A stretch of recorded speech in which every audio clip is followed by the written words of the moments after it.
Good evening, everyone. It is October 30th, 2023, the night before Halloween. And we've had a nice short cover session. I had mentioned that I was looking to buy some sort of dip. We did get the opportunity to do that. My target on the day in the event of an overnight high break was 41.95, and I think the RTH high came in at 98 or something like that. Just checking. 97.5, right at the end of the day. Now, the S&P moving up on, not the most amazing volume. Same thing on the Nasdaq. The Dow actually getting some decent bids, and the Rusty hanging out at the lows, not doing so well. Uh, the Russell today pretty much crapped out right at the open for the first, 30 minutes or so, and then managed to find a bid around last week's close. The Dow actually was the ticker I was looking to get long. I think I may have mentioned on the weekly outlook or something, but you can see we closed below the 80% number on Friday. We closed at the lows, in other words, and then today broke that day's high. So I was looking for a retrace to get long, and I will still be bid there, whatever that is, 327 and 88 cents. So I will be bid there against that Friday low of the week, looking for a swing long. The commission of traders report is showing that they're pretty short this thing. So perhaps we can get some sort of trade going on and look for a squeeze up to, I don't know, that looks about right, somewhere around there, kind of 1 to 2R, somewhere around there. Uh, the NASDAQ just barely breaking Thursday's highs, able to break Friday's highs really well right out the gate. So the Nasdaq looking pretty good. The S&P kind of just in between. So the Dow getting the most amount of movement, and the SPY just kind of hanging out around there.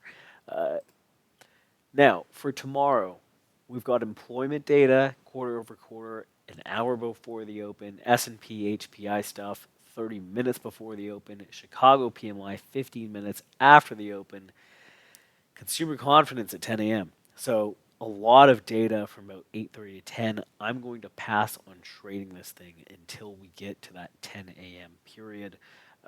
I'll let all this data come out, kind of see where the market is moving in general. Now, what I anticipate is I wouldn't be too surprised if the Qs start to lose their bid. I think today, once again, yeah, Amazon was leading. Amazon had some great earnings, I believe, Thursday at the close, or maybe it was Friday. And today, I was looking to see whether that momentum in the Magnificent Seven, or whatever they're being called these days, these big stocks. I was looking to see if they stayed bid, and they did.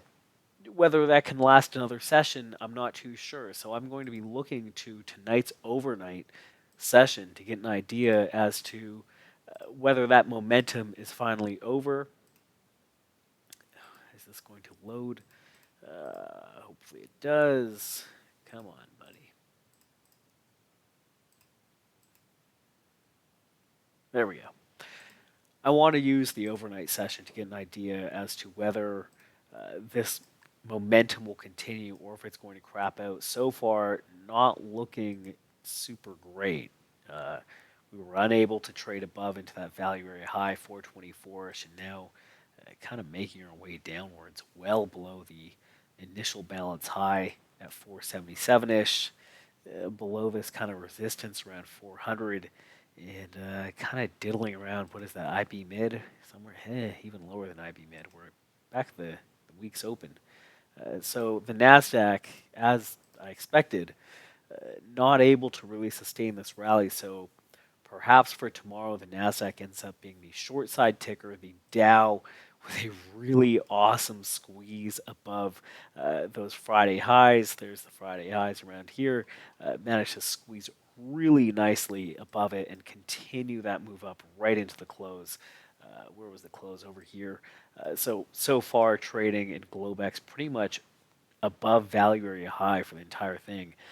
So I think the Dow will end up being the long ticker, which lines up with the swing thesis of people getting squeezed out of this thing. The NASDAQ will likely be the short side ticker, and the SPOOs will likely be able to play both sides here. Trading below the close right now, I believe. Yeah, There's our close right here, the 4 p.m. close, and this thing kind of diddled around the IB high and now selling downwards to settlement high. So let's talk about zones and all that sort of stuff. So here's the S&P. The weekly open will be my pivot. We did manage to churn here a bit and get some strong bids, so I want to see if we can break this and reclaim kind of this IB high sort of area and continue to push upwards. Now this 417 to 419 area, to me, that's going to be the key area for shorts to hold. That is Monday's low from last week. It's kind of the highs of that multi-day balance. If we take off all this stuff, it's kind of the highs of this sort of balance. You know, something like that. So that's probably the important area to hold, around 417 to, I don't know, 419, something like that. So that is where I'll be looking for sellers to start to engage. Any higher than about 419s or so, and I think they might be a little bit screwed, and I won't be looking to short, but I think that will be our short area. This will be the continuation longs if the weekly open holds. To the downside, if we get into today's lows, ignore this weird SPY wick, but if we get into the lows, break this weekly open, I think these will not be salvaged. We'll move on back downwards to somewhere around here near last week's low, and this ends up being the long zone. NASDAQ, yeah, I'm more short biased on this thing. If we get into kind of here, sure, I can take this long, uh, but below, and essentially where we're trading right now, below these levels, right, below this kind of 14,400 number, I get short biased. I don't think that weekly open is going to hold. I think instead you're looking at taking out these lows. I think the weekly close will not hold. I think you take out this area as well, and I think you get into Friday's lows. Friday's lows, perhaps even this kind of low of the week area. The Dow Jones, as mentioned, I'm interested in taking this guy long.